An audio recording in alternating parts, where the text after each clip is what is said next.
Hello, good morning, જય શ્રી કૃષ્ણ. આજે આપણે મિક્સ કઠોળના ચીલા બનાવીશું. તો મગ, મઠ, ચણા અને સોલે ચણા એ આપણે આખી રાત પલાળ્યા છે. તો આ મિક્સ કઠોળ, લસણ, આદુ, લીલા મરચાં, લીમડો, કોથમીર, લીંબુ અને મીઠું, આ બધું આપણે મિક્સરમાં ક્રશ કરી લઈશું.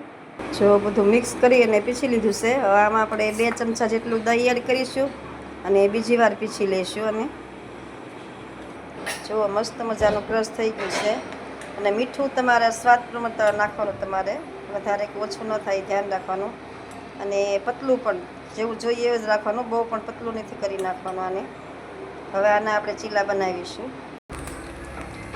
જો ગેસ ચાલુ કરી કઢાઈ મૂકી દીધી અને થોડું ઘી ચોપડ્યું છે એમાં. હવે તેમાં આપણે ખીરું તૈયાર કર્યું ને મિક્સ કઠોળનું તે એડ કરીશું.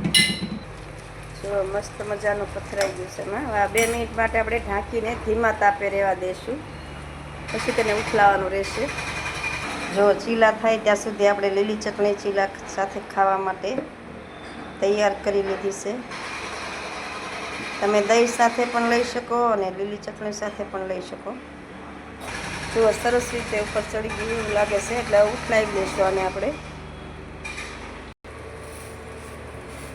જો સરસ મજાનો ચડી ગયો છે, એક સાઈડ ઉથલાવી નાખ્યો છે આપણે. હવે એને 2 મિનિટ પાછો રહેવા દઈશું. 2 બાજુ સરખો સડી જાય ને ત્યાં સુધી રહેવા દેવાનું. જો મસ્ત ડિઝાઇન પડી ગઈ છે. જો મસ્ત મજાના આપણે મિક્સ કઠોળના ચીલા અને લીલી ચટણી તૈયાર થઈ ગયું છે. તો પ્રોટીનથી ભરપૂર અને વેટ લોસ પણ કરે. અને બાળકોને લંચ બોક્સમાં દેવું હોય ને તમારે, તો આના પર ચીઝ ને એવું પણ તમે એડ કરી શકો છો. તો આ તૈયાર છે આપણા મિક્સ કઠોળના વેજીટેબલ ચીલા અને ચટણી.